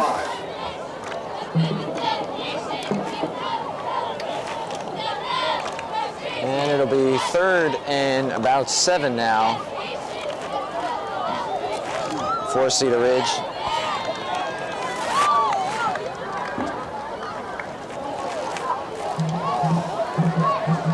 Berg, this is Starks. Starks with the ball. Starks is pulled down for a loss. Anthony Giovanni, a nice tackle there. It'll be 4th down. And Cedar Ridge is facing a 4th down once again, trailing 28-0 with 9:45 to go in the game. As we've said, Marcus Borden using a number of players now in this 4th quarter. Yeah, let's give him credit for a fine effort there in stopping Cedar Ridge on that drive. Brunig and Press are back for the Bears to field the punt, but Cedar Ridge will not punt. They're going to go for it. 4th and 5. Timeout is called. Well, East Brunswick wasn't prepared. East Brunswick assumed they were going to punt. Rich Oaken, being a leader out there, saw that they weren't ready and called timeout smartly so they can make the adjustments. We should say something about Cedar Ridge, and that is something we touched upon at the outset of the program, and that is they're a young team and a new head coach, and it takes a while to develop a program, and Coach O'Donnell, I believe his name is, has instilled, if nothing else, a sense of discipline that was lacking for a number of years in this program. I think someone mentioned there were 43 players on the field during the warm-ups, so that's got to be encouraging for Cedar Ridge. It is encouraging, John. You know, I'll tell you what, I've covered Cedar Ridge, or that area, for a number of years, and I still consider a game in which Cedar Ridge played as one of the most exciting I've ever seen, and I'd like to talk about it just for a moment. All right, it's 4th and 5 now. Cedar Ridge with the ball, right at midfield, trailing 28-0. And Berg looking to pass. He's being pressured, buys a little time. He's going to be dropped. Had nowhere to go. And dropped for a major loss. And East Brunswick's going to have it now at the Cedar Ridge 36-yard line. On the 36-yard line of the Cougars. Okay, 13 years ago, 1973, a long time. The Cougars were, believe it or not, undefeated that year, and played a game against Madison Central on Thanksgiving Day and kicked a 38-yard field goal with just a couple seconds left to pull out a game, and it was just a magnificent game all the way around. Long time ago, though. We didn't know you were that old, Jim. I'm not. Here's Badallo. He's going to throw it again. Look at his man, just couldn't get the ball in. I'm trying to see who that was. It was Giroux. 2nd and 10. I'll tell you, looking at Joe Giroux try to make that catch, we've seen him make a lot of those catches this year, and that's no accident. Coach Marcus Borden says Gerald Janchek is responsible for the youngsters catching the ball like that. They actually practice sliding catching, and he's done a fine job with all his receivers. All right, 2nd and 10 for the Bears on a Cedar Ridge 36. Badallo hands off to number 30. That is Ron Perez. 3rd and 11.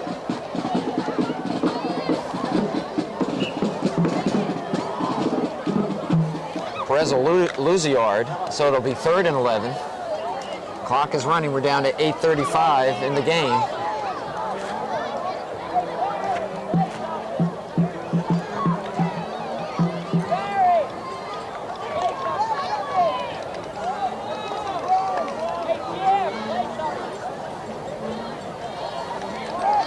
Badallo will throw. Sets up. Overthrows his man. He was looking for number 42, Senk Ugar. Could I have that name again, please, John? I don't know if I want to try that again. A lot of clean jerseys out there now for East Brunswick. The first team on the sidelines. Good night's work for them. Looks like we're going to have Josh Miller on for a field goal. Oh boy. The ball is on the Cedar Ridge 37. Well, I hope Cedar Ridge does not feel that East Brunswick is trying to run the score up. Very simply, they're just trying to give Josh Miller a little bit of experience in kicking long ones. So it's going to be a 55-yard attempt, John. Yeah, Ken Press will hold the ball at the 45. There's no wind to speak of, so let's see what Josh Miller can do. Good snap. And he's going to be short, way short. Just couldn't get enough on it.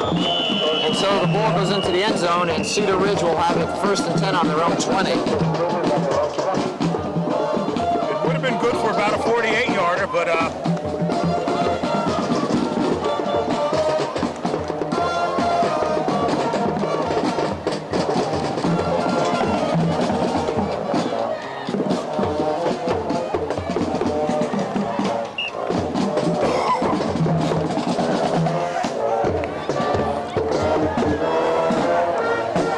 next week, East Brunswick looks towards Sayreville.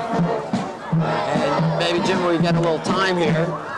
We seem to have a lot of that tonight. that's one of the coaches that you really like. I always hear you talk about him, Theodatus. Yeah, Mo Theodatus, one of the more imaginative coaches. You know, I was talking to my sports editor, Mark Rossman, this week, who did a story on Sayreville. You know, they beat Perth Amboy 8-7 last week. Of course, they have J.P. Stevens tonight. But Theodatus, in trying to instill a fresh outlook on the team, simply because they haven't been doing well, now refers to his Sayreville team as the Flying Tigers, okay? and every reference was to the Flying Tigers, having beaten Perth Amboy. Now the Flying Tigers are 1-0. I suspect after tonight they're going to be 1-1 with Stevens, and supposedly will be flying into East Brunswick next Friday night to take on the Bears. But, you know, we can't blame Thea DeSadas for trying to inject just a little bit of enthusiasm on the team because they have not had a good year. Cedar Ridge called a timeout.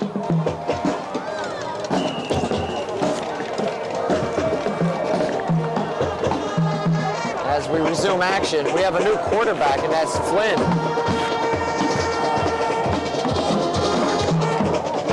Flynn pitches to number 6. That's Dan Conroy. Number 5, I'm sorry, that's Alex Alston.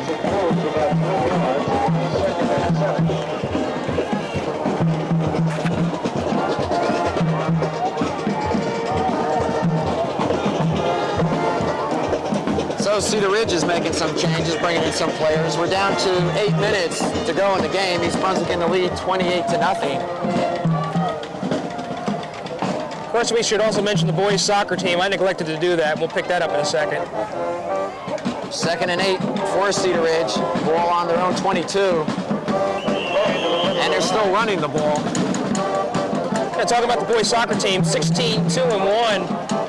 A little surprised that they were not given a higher seed in Central Jersey Group 4. They're only seeded 3rd behind Hightstown and I believe it's Hamilton West. But they're taking dead aim now to Central Jersey Group 4 title this year, and then also looking to go on to the state playoffs, and also trying to win another GMC title, a playoff title. They have to go through J.P. Stevens to do that, Jim. That they do. All right, 3rd and 8 for the Cougars. Ball on their 23. Flynn is the quarterback, and Flynn just gets away from Schaefer, throws it up in the air. Oh, almost intercepted, rebounded off a few players. Happened so fast you can't even call it. Wow. Look what I found, huh? But John Flynn had a chance for an interception, couldn't hold on to it. Well, that will go into football follies there. Well, what do you do, gentlemen? It's 4th and 7, deep in your own territory. Do you kick the ball? You're down by 28 points with 7 minutes to go. I think you go for it. Sort of giving up the ghost here. They're going to punt. Punt. That's why we're up here and not on the field, I guess. Flynn will do the punting. Brunig is back, and so is Pruss. Pruss will field the ball. He drops it. It's going to be picked up by Cedar Ridge, and they get a break. It'll be on to East Brunswick 35. Well, I'll tell you, that's the first time that you've seen that, but it wasn't Kenny Pruss's hands that dropped that ball. It was Kenny Pruss's feet. He was trying to get good footing on that, and his feet didn't cooperate with his hands, and he was off balance trying to catch it. That's exactly what happened. That's the best offensive play for Cedar Ridge tonight. All right, Cedar Ridge will have it. The ball is spotted on the East Brunswick 36, 1st and 10. Well, the band's having a lot of fun tonight. And a shotgun formation. Flynn is at quarterback for the Cougars. I guess he has a better arm. Flynn dumps it off. Tarek Marshall brings it down to the 30-yard line. And Kevin Maloney made a good tackle there. Kevin Maloney, the 3rd-string quarterback for East Brunswick Bears. And I think we should mention that Maloney was the starting quarterback for that undefeated East Brunswick freshman team last year.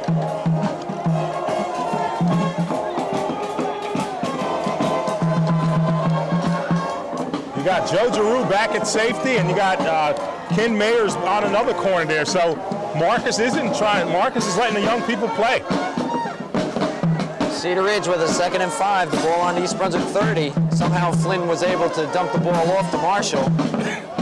Flynn in shotgun, drops back looking down the middle for his tight end, Holst. Interference. We're going to have an interference on Giroux.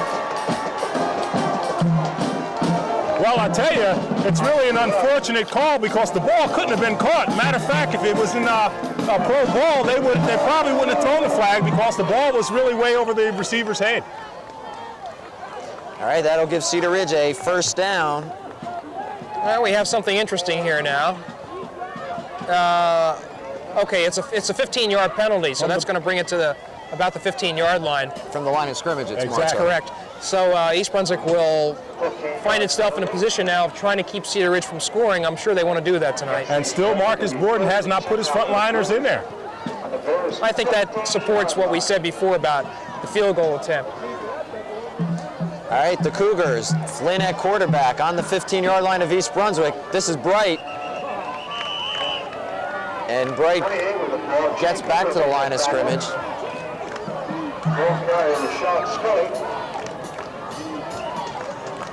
And Cedar Ridge is moving a lot of players in and out.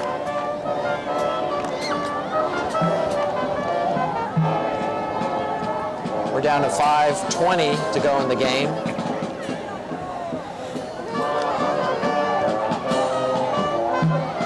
Next week we'll be back home here at East Brunswick to bring you the East Brunswick Cedarville game. There's a fumble. Number 5, Alston falls on it for Cedar Ridge. And Cedar Ridge is squandering an opportunity to score. They're now back on the East Brunswick 25. I'll tell you, the officials gave a break there. The young man fell down, his knee had hit the ground. Schaefer did the instinctive thing and fell on him, but the official could have said, hey, he was down, there was no need to touch him, but no harm, no foul. 3rd and 20 now for the Cougars. The ball on the East Brunswick 25, Flynn in shotgun formation. He'll roll to his right. He's looking for someone. He dumps it off to number 10, Giles.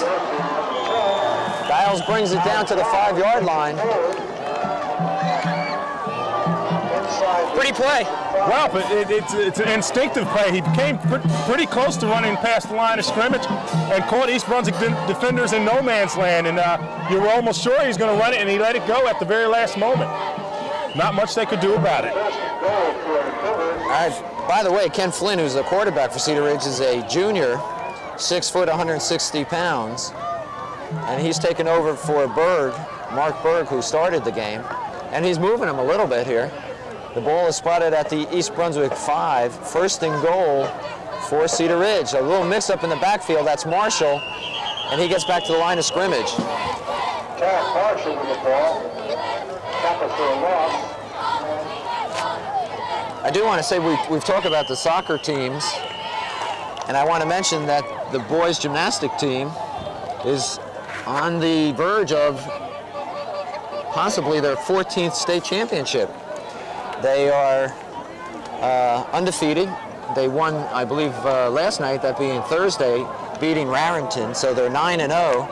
And next week we'll go down to Hunterdon Central High School for the team championships. And talking with Coach Weeder the other night, he really expects it to come down to East Brunswick and Middletown South, a team that they beat the first meet of the season and who are the defending state champions. John, Coach Weeder always does a tremendous job. I really don't know the man, but I can tell when other coaches speak about him, coaches like Doug Ty and some of the other coaches, they have nothing but the greatest of respect for this man, so he must be some kind of guy. I really don't know him personally. Phil, Don was my coach when I was competing at East Brunswick, and I have to say this about Don Weeder.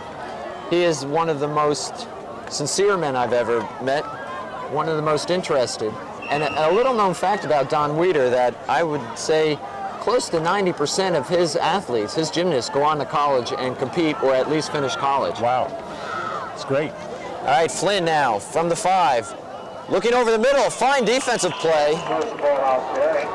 It's number 12, that's Kevin Maloney. Kevin Maloney made a great defensive play. As a matter of fact, it was so great it could have very close to being called interference, but the timing was so perfect that the referee couldn't pull a flag on it. A good play.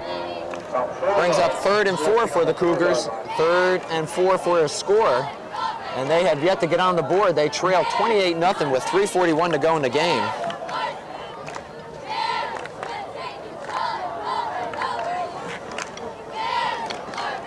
Just to get back quickly to boys gymnastics, Coach Weeder was telling me that that team is made up of mostly sophomores and juniors and expects them to score close to 160 points next year. They've already broken the team record this year. back to the action on the field. Cedar Ridge has called a timeout. John, I want to say something about a conversation I had with Phil Hostler, the East Brunswick trainer this week. You know, Phil is really one of the front runners in athletic training, not only in the state, but from what it appears to be on a national level. He has founded an association called the National Interscholastic, I believe it's called Sports Care Association, and it is intended to elevate high school trainers throughout the country. There's the National Association of Trainers, the National Athletic Trainers Association, I believe it's called, which certifies athletic trainers, but there's only about 10% that actually find their way into the high schools. Phil would like to see qualified, licensed trainers become more visible in the high school area. So what he has done is written to all the interscholastic state associations, and he so thus far has 30 directors that is going to represent this organization. All right, Cedar Ridge, 3rd and 4 on the 4. They're looking to get on the board.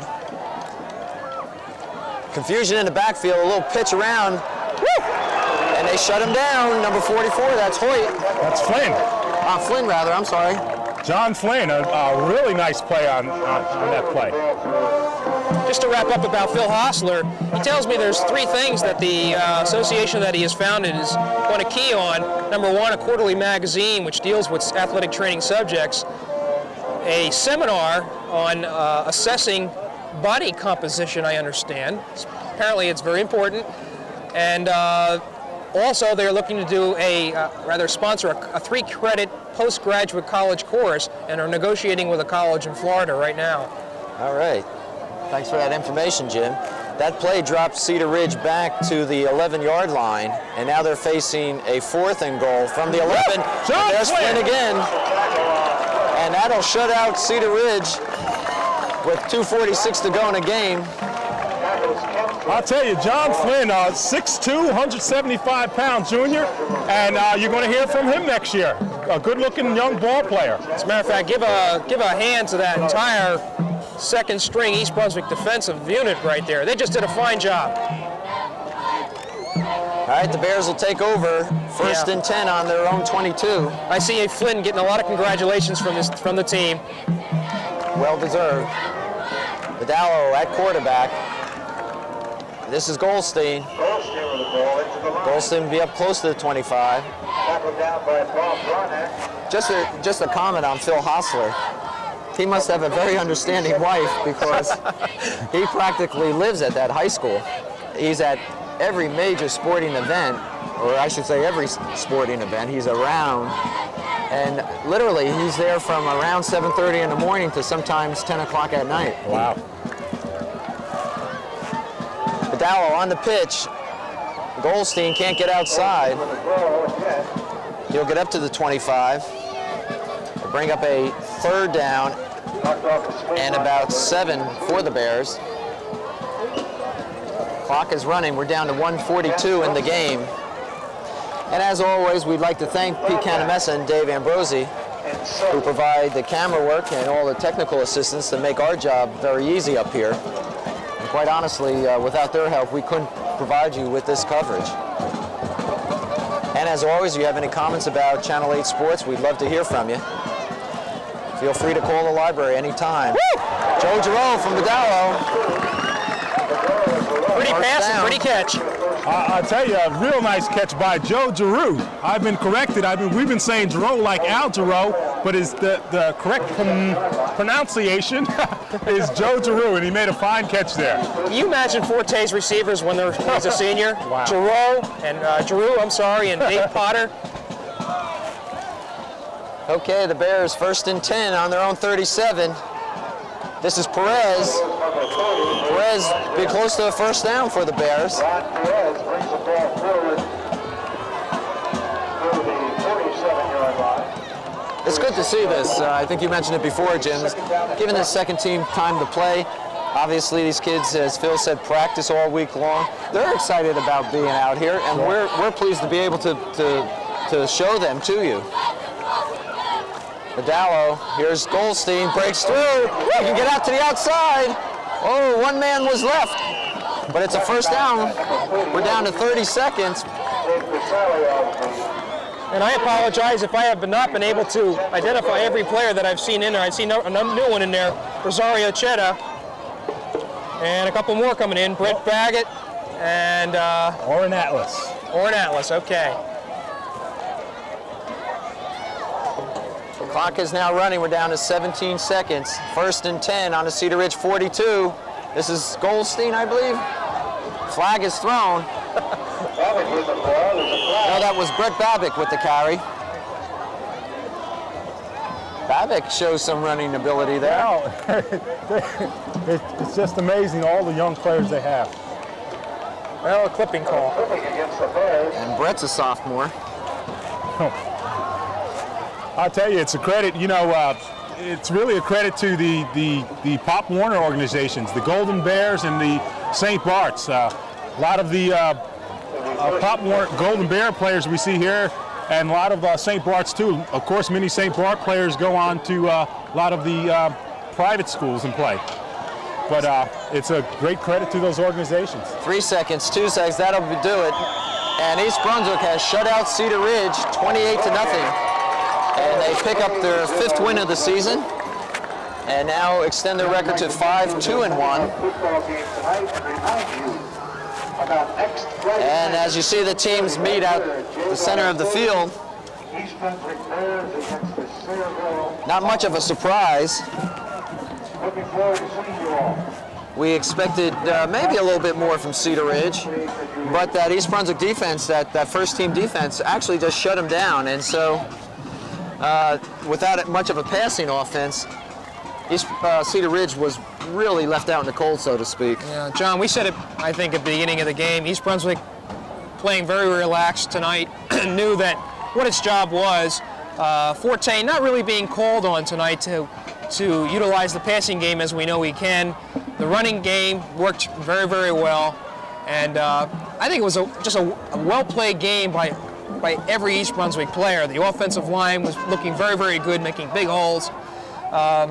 Just a fine overall effort.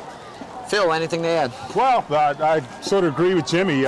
East Brunswick could have easily come in here after the J.P. Stevens game, taken Cedar Ridge a little lightly and just played sort of a so-so game, but they played a fine game. I'll tell you what I was really impressed about. Towards the end of the game, Marcus Borden, when they got down to about the 10-yard line, he did not put his first liners back in there. He let those young fellas play, and they did the job. He's got to have a good feeling about that. Some coaches would have said, well, we don't want him to score at any cost and put the first liners back in there. This has done wonders for his young players, and as I say, they practice all week, so they want to get in there and play some too. That's a good point, Phil, because Marcus is not only trying to win, obviously, but he's trying to build that feeling of team spirit, team unity, continuity. And one way to do that is to let the younger players, the second string, third string players get in there. Also, because you never know, there may be a point in some game, whether it be this year or next year, when you're going to have to look to the bench and call on one of those players, and you'd like to know they've had some experience. Overall, my assessment is that it was an outstanding game for East Brunswick. Cedar Ridge was what we kind of expected, but this is, again, is a stepping stone for East Brunswick. Keeps whatever playoff hopes they have alive, and something to look forward to next week for Sayreville. That's about all we can say here. East Brunswick dominated the game, and you can tell by the score it was 28-0. A fine total team East Brunswick effort here at J. Doyle Field. So for Phil Hill and Jim Allinder, I'm John Meggiolaro saying thanks for being with us.